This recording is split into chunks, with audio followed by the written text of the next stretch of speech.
If you are part of the D&D space, you have probably already heard about the drama with min-max and with one-shot questers. And if you haven't, I'm going to just sit down and explain what the drama was, because I actually watched it happen in real time, which was really interesting, seeing the upload from one-shot quester to the response and everything like that from min-max and that team.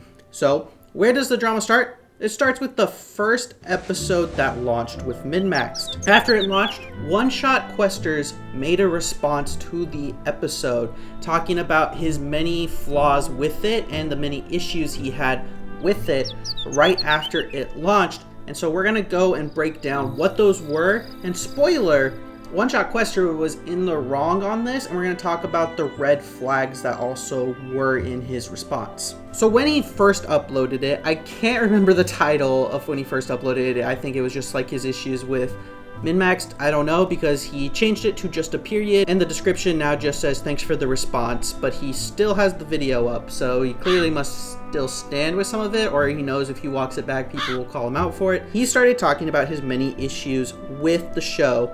And while I watched his response, these were the issues that he had. So here was the issues that he had. He said that they were spending too much on equipment and that he could have gotten it all for way cheaper and could have figured this out for way cheaper, even though realistically he probably could not have. And the other thing he said was that even though they were overspending, they were penny pinching because they were saving money. So I don't know which was the issue. Were they cheapskates or were they recklessly spending?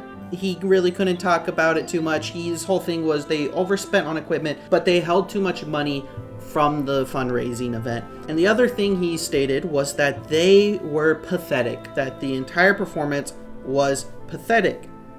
And I thought while watching it, I just couldn't agree with most of his points. The only concerns that he had brought up that I even took any thought into was the saving of money and them not doing the live action skits for the first season.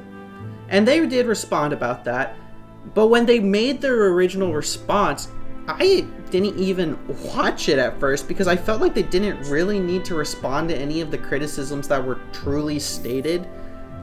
I felt like what he said was things that totally are within pretty normal. And even the comments, if you went to his comments, which I did and read through it, there was a lot of people stating that they were happy with the show, that technical issues are pretty normal when people first start live streaming, because that was another concern, was that there was these tech issues, and that's totally normal. Have you seen season 1 of Critical Role? They had a studio behind them, still plenty of tech issues. That's pretty normal.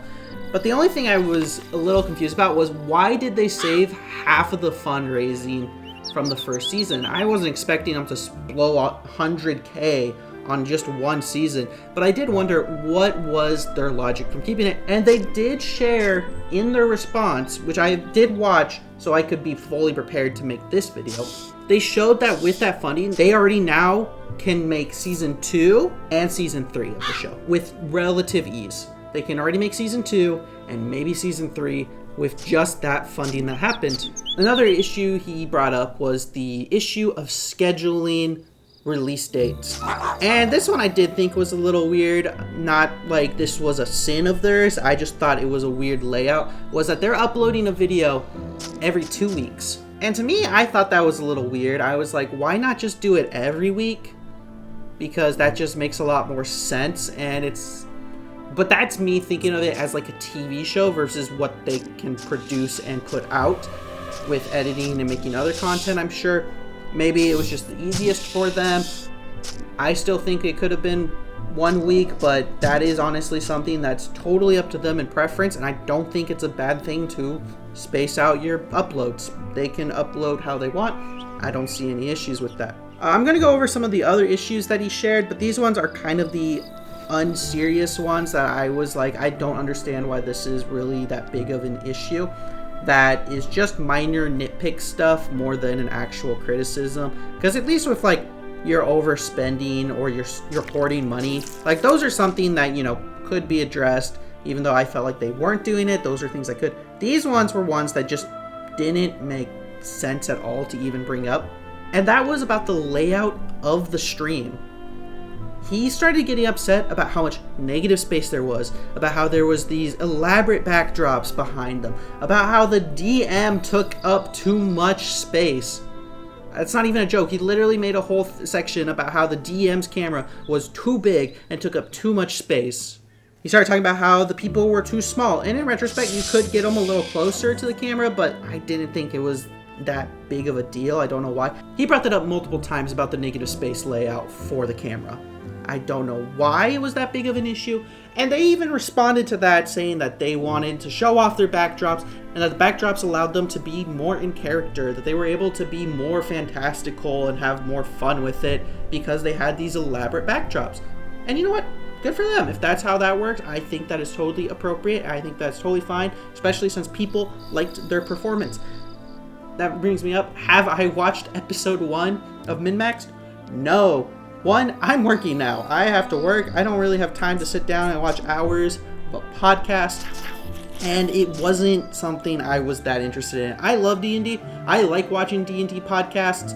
This was just one of them that I knew was for their audience. It was very specific for who would enjoy it, and I knew it wasn't going to be me who would, but I'm very glad that it was very successful, because just because it wasn't like made for me doesn't mean that the fans don't enjoy it, and I'm glad to see it succeed. I'm glad that even after this drama that they were able to find happiness and success in it and had an entire team behind them, support them, and a lot of people attacked one-shot questers after this. That's something I have a personal thing with. I still like one-shot questers. I haven't watched his content in a long time. This video seemed very weird for him to make. And I think this is a good time to go into me talking about the red flags I saw from his video that made me go, I don't understand why he made this, and made me feel like they really weren't doing anything wrong. And with it, this is just general red flag stuff that you can see in a lot of videos. But overall, the issues he had, the stuff that he brought up that made me see a lot of red flags, was how he kept referring to himself as the nice guy. He kept saying over and over again that he is the nice guy of Dungeons and Dragons. Everyone sees him as the nice guy. He's always nice, and he's tired of being nice. He is pulling off the mask. He's tired of being nice. He's ready to stand up and be mean. He's ready to get angry. Yeah, that was a choice, for sure. If you have to stand up and tell everyone how nice you are, you're probably not making a good point. Because you're no longer making an argument based on merit of what they're doing. You're making an argument based on the merit of your character. And so it's showing that you're trying to be like, look, I'm always nice, but now I'm angry, so you have to take me seriously now. You have to listen to me now because I'm angry. And I don't like that kind of response. It's a really bad response to have. You should not have to wager your argument based on the fact that you're nice. The other thing he said that that really set me off as like major red flag was how he was basically holding blackmail. He said that so much of the community, he saw so many of them talk bad about the players. They were always, the people behind the scenes that make these events were always talking bad about their customers, were always talking bad about the people behind them, and they were always insulting every single one of their fans, and that he was hurt by it. So, of course, he called them out and stated each person who did those things and said, what? Oh, wait, no, he didn't. He just said that he knew, and if people didn't start acting right, he was going to release all the information. Why are you holding blackmail? Why are you saying like, hey, I got all this blackmail and I'm going to use it if you guys don't act right, instead of using it? Makes me feel like he either doesn't have it or that he's just trying to make a power play. Because even Min-Maxed in the response said they don't know why he said that because they have not said anything bad about anyone behind the scenes at all, and don't know why he was using it as a targeted attack against them when they didn't do it.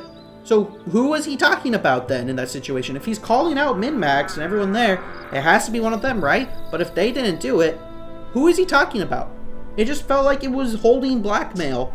And that was the biggest thing that made me go, I just cannot understand what he is trying to get at this point. I've lost all faith in his argument, all trust in his argument, as soon as he pulled that card. Because the fact that you have to hold blackmail in order to try to win an argument shows that you do not have grounds to stand on. And he didn't. He got absolutely shredded by everyone.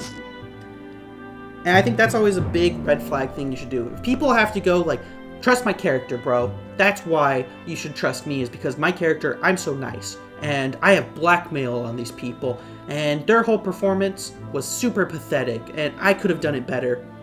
And in fact, him making those statements of he could have done it better was not just a statement.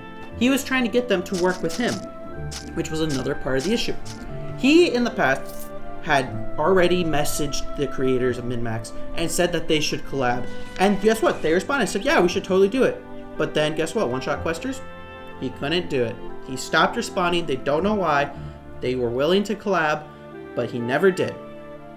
I saw comments where a lot of people were saying, like, this feels like an angry rant from an ex. And it really did, because I saw people say that this felt like they were getting a lot of success and he was really upset that he wasn't part of it and that he wasn't in it, but everyone else was getting the success and that they had a successful Kickstarter while he did not have quite as much success in his endeavor. He tried starting a streaming service that didn't go well. He tried doing other things, and they never went off like MinMaxed. So part of this felt like it was a mix of jealousy and rage, and that is never a good place to keep an argument.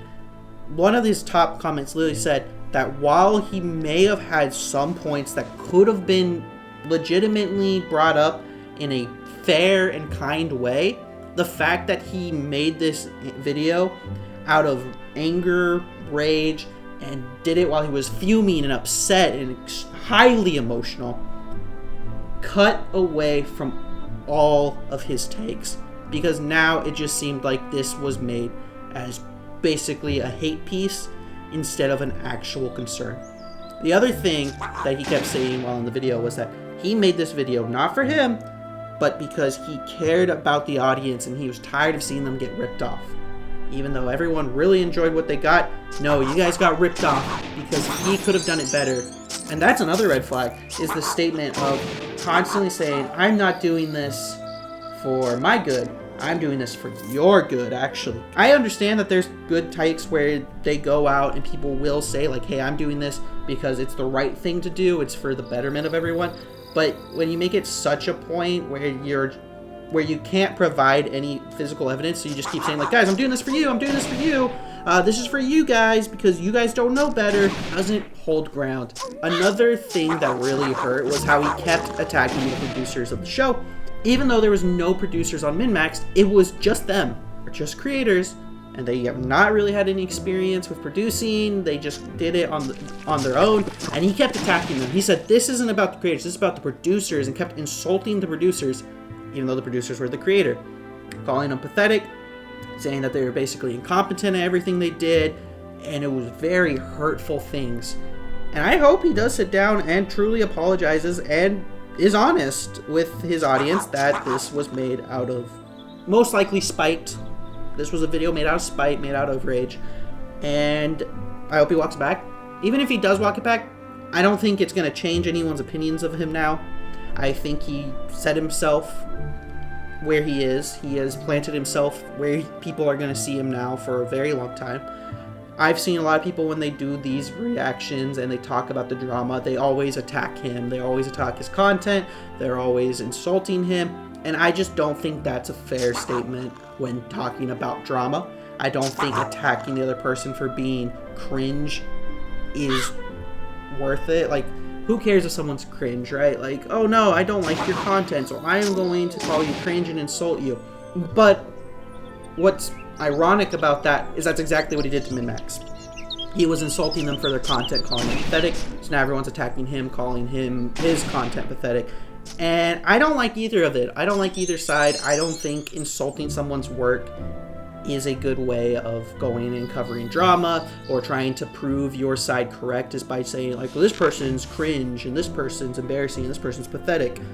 If you have to stand on that to win an argument, I still think you also do not understand where you're standing for the argument. If he would have taken some time to not made this video in a fit of rage and would have taken a step back and contacted them in MinMax, which was the biggest thing, they said he never contacted them with any issues, and he could have contacted them first and asked about a few things, but instead he started making accusations and claims. And one of the worst accusations he made was saying that they were basically hoarding the funds for themselves to go and do lavish things instead of spending it on the podcast.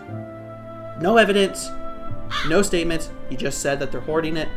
And I really hope, like I said, he walks things back, works things out, because honestly, One Shot Quester, I feel like is still a relatively good person. I think people insulting him or attacking him and his family and things like that is not okay. Making insults about his family is not okay. I think he just was upset and made something out of a fit of rage. And I know lots of people do those type of things without thinking. So I hope he's able to walk it back and hopefully either grow back the community that he had, or at least be respectful to other communities as well, because I don't want to see this guy just be basically spat upon and thrown out in the mud, because I think he can do lots of good things. I honestly liked him for his live action content. I got into him because, you know, everyone saw his original Dungeons & Dragons short, but I really liked his live action stuff when he did the Cooking D&D book, when he made the world's tallest dice tower. Those were the type of videos I really admired from him, and I really hope that he gets back into that and realizes that just because maybe he's not finding as much success does not mean he should attack other people who are. And if he really does have an entire list of blackmail on people who are going around being really rude to audience and insulting people, he should release it.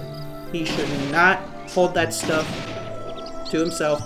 If he really means what he says and really can stand on it and say, like, I 100% can confirm that these people are talking bad about you and have evidence, he should release it. Holding on to it as blackmail is never going to make him win an argument. And I feel like he doesn't really have a list at that point if he's trying to hold it as a blackmail piece. So there's my thoughts. There's the drama. What's going to happen next behind all this after we saw everything behind the scenes? MinMax is going to continue. They got everything prepared. I hope them the best success. They already have it, and I know they're going to keep doing great, I'm sure. And I'm excited to see them grow and hopefully continue to work out their tech issues. And I hope One Shot Questers makes some type of an apology and works things out behind the scenes with them, because I feel like him trying to work things out publicly would not be the right call. So there you go. There's the drama. If you enjoyed listening to me ramble about this D&D drama, you can like and subscribe.